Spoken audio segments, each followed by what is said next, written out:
Olá, amigos estudantes, tudo bem com vocês? Eu sou a Bianca, sou vestibulanda de Psicologia e estou aqui participando do projeto Juntos Somos Mais. Hoje a gente vai dar continuidade em Biologia e encerrar o assunto de Ecologia, é o último vídeo sobre esse tema. Vamos conversar sobre sucessões ecológicas.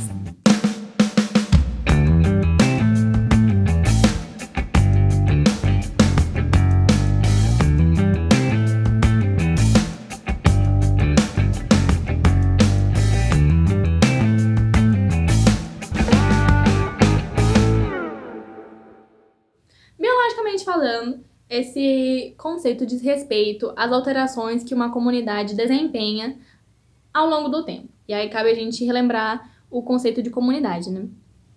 Que se trata de interações entre populações de diferentes espécies dentro do mesmo espaço, de vegetais, de animais, de fungos, de demais formas de vida que possam integrar em coexistência esse mesmo espaço.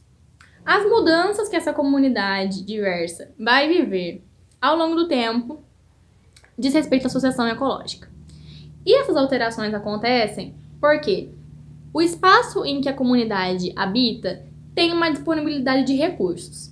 E a tendência da comunidade é de sofrer mudanças e agregar espécies e ficar cada vez mais complexa e diversa e grande a ponto de conseguir explorar em sua totalidade os recursos que o espaço oferece. Uma vez que existe uma quantidade de seres vivos vivendo ali, que todo o espaço está sendo ocupado, todos os recursos estão sendo utilizados e não há mais suporte para outros grupos, a gente diz que a comunidade chegou no seu clímax, no seu auge de desenvolvimento. E aí a sucessão termina, porque é impossível para aquele espaço e para a disponibilidade de recursos que ele tem agregar outras formas de vida. E aí a comunidade vive um processo de estabilidade, porque realmente não tem mais para onde desenvolver, né? Chegou ao clímax e aí a sucessão termina. Então, a sucessão, que é o que a gente vai estudar aqui, está dentro de todos os processos que vão acontecer na comunidade até que ela chegue ao ápice, ao auge de fato, que ela pode, de acordo com o potencial que o espaço proporciona, tá bem? E aí a gente vai tratar de dois tipos de sucessão diferentes, a primária e a secundária. A primária acontece em um ambiente que nunca tenha sido colonizado antes. Por exemplo, vamos considerar um vulcão que esteja embaixo do mar e ele entra em erupção e espalha a sua lava pela água, eventualmente podendo ultrapassar a superfície do mar e, quando se solidifica, gera uma rocha vulcânica. Essa rocha não sofreu ainda uma sucessão, porque acabou de surgir. E aí, o processo que vai acontecer ali, a gente diz que de fato é a sucessão primária, porque realmente é a primeira que ela vai viver. Então, por onde começa, né? Os fatores ambientais exteriores vão se responsabilizar por colocar ali as primeiras sementinhas, os primeiros esporos de populações a se desenvolverem. Então, por exemplo, pela água ou pelo ar, vai chegar ali um líquen, por exemplo, que é um organismo muito simplesinho e consegue se estabelecer e se reproduzir e gerar uma população em um ambiente por mais inóspito que ele seja. Se eu colocar um caroço de manga, não vai gerar uma mangueira. Se eu colocar uma samambaia, ela não vai sobreviver, porque a gente está falando de uma rocha vulcânica lisa no meio do mar. A disponibilidade de recursos é muito escassa, muito simples. Organismos que sejam mais complexos não vão conseguir viver ali. Não tem solo, não tem terra, não tem muitos sais minerais. Para as raízes de uma árvore ou de um arbusto conseguir viver, por exemplo, não tem como eu colocar um animal, porque não tem plantas para ele se alimentar e nem outros animais. Então, a sucessão primária sempre acontece a partir de populações de organismos que sejam bem simples. Na maioria das vezes vai ser líquens mesmo, ou cianobactérias. Então, tudo bem, chegou os líquens. E aí, com o desenvolvimento deles, a reprodução e a cobertura daquela rocha vulcânica de líquens, o que antes era uma rocha lisa, agora é uma rocha com líquens. E as condições já não são mais as mesmas.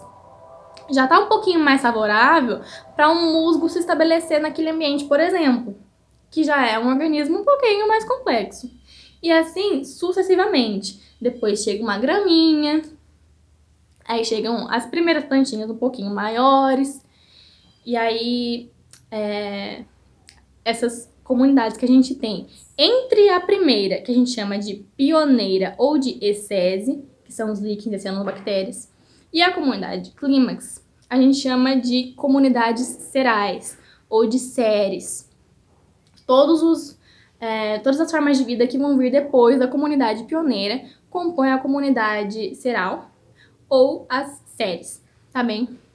E aí vão sendo as plantinhas mais e mais diversas, pode acontecer de chegar algum bichinho. E a comunidade vai entrando em complexidade, vai crescendo, vai ocupando todo o espaço disponível, a ponto de, quando atinge aí o seu auge de desenvolvimento, que todos os recursos disponíveis naquela rocha, que agora não é mais apenas uma rocha, né, são consumidos, todo o espaço está ocupado, todas as cadeias alimentares estão formadas, não tem mais para onde desenvolver, a gente diz que chegou na comunidade clímax. E aí chega essa estabilidade, as populações não crescem mais e a sucessão ecológica termina. Pode acontecer de gerar, por exemplo, uma floresta tropical, no que antes era uma rocha lisa sem nada. E pode ser que seja algo mais simples, mas o fato é, tudo que está sendo produzido aqui está sendo consumido aqui, então tudo bem, a sucessão termina. E também dá para ser uma sucessão secundária, né? Essa foi a primária. A secundária, a única coisa que muda é que a gente não tem ecese, ou seja, não tem comunidade pioneira. Por quê? Vamos supor que uma empresa que explora madeira chega nessa floresta tropical que surgiu no que antes era uma rocha vulcânica, desmata toda aquela cobertura vegetal e leva para fazer guarda-roupa. Também vai acontecer uma sucessão ecológica ali, porque agora a gente voltou a ter disponibilidade de recursos sem serem utilizados, porque as árvores não estão mais ali. Então a sucessão vai continuar acontecendo, mas não a partir dos líquens, mas a partir da grama que restou, dos arbustos, das outras formas de vida, que são as comunidades serais, até chegar de novo na floresta tropical. Então, a sucessão que parte das comunidades serais é a sucessão secundária. Apenas isso vai mudar, tá bem? Então, esses são os dois tipos de sucessão que a gente pode viver. E aí, a gente consegue pensar, assim, comparando o início da sucessão com o término e vendo coisas que são notáveis em sua composição. Por exemplo, a biodiversidade no início da sucessão é bem pequena, porque, como eu falei, a gente começa em líquens, em cianobactérias, depois chega musgo, aí chega uma graminha. São poucas espécies que estão vivendo ali, porque são poucas as que são adaptadas para aquela condição ambiental. Quando a gente chega na comunidade clímax, tem árvores, tem trepadeiras, tem flores, diversas formas de vida. Então a gente diz que sempre a biodiversidade no final vai ser mais alta do que no início. Assim como a biomassa, porque a biomassa de comunidades iniciais é bem simples. Líquens são muito pequeninos, gramas ocupam um espaço muito pequeno. Agora, árvores grandes ocupam um espaço muito maior. Então, a biomassa, ao final, também é bem grande. Assim como as teias tróficas e as cadeias alimentares, no geral, também são muito mais complexas no final do que no início. Porque, tendo mais populações para participarem daquela cadeia alimentar, ela com certeza vai ser mais longa do que no início, em que a gente tem apenas alguns seres vivos para participar da cadeia alimentar e compor ela. As interações entre as espécies também ficam mais acirradas, porque tendo uma variedade maior de populações de indivíduos disputando os recursos disponíveis ali, a competição, por exemplo, é uma interação que fica bem mais marcada ao final do que no início, quando a gente tem poucos indivíduos e poucas espécies para consumir a disponibilidade de recursos daquele ambiente. E as variáveis de produtividade bruta e líquida também não se mantêm constantes ao longo da sucessão. Por quê? A produtividade bruta diz respeito a tudo o que aquela comunidade produz e disponibiliza para os organismos sobreviverem. E a produtividade líquida é o que resta depois que todos os seres vivos consomem a produtividade bruta. Então, fazendo uma analogia para vocês entenderem. Pensa na hora da janta. Todas as panelas cheias de comida são a produtividade bruta. Depois que todo mundo come, o que restou na panela é a produtividade líquida. E vocês que moram na sua casa e que vão jantar são os integrantes da comunidade. Entenderam? É mais ou menos assim. Então, a gente diz que ao longo da sucessão, a produtividade bruta aumenta. Por quê? A matéria orgânica disponível ao final, com árvores enormes, muitos animais participando e uma ocupação em termos de indivíduos, é muito maior ao final do que no início, quando a gente tem apenas líquens. Então, a produtividade bruta, a disponibilidade de recursos em termos de matéria orgânica é maior ao final. Vai aumentando, né, conforme a sucessão.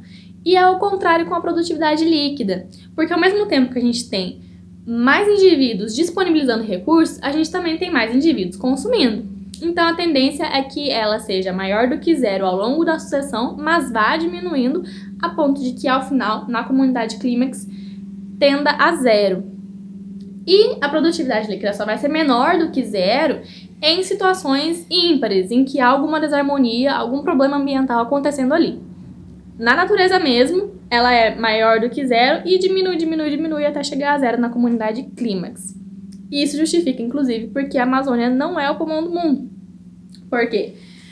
Toda a fotossíntese que ela gera, ela mesma consome pelos organismos que estão vivendo ali. A Amazônia é uma comunidade clímax e a produtividade líquida dela tende a zero. Ou seja, o oxigênio que ela libera para o ar, ela mesma usa. Entenderam? Gente, é isso. Espero ter contribuído para os estudos de vocês. Deixem as dúvidas na plataforma que você estiver e a gente ajuda. E façam também os exercícios, que eu fiz uma listinha. E é importante para fixar o conteúdo, tá bom? Até a próxima!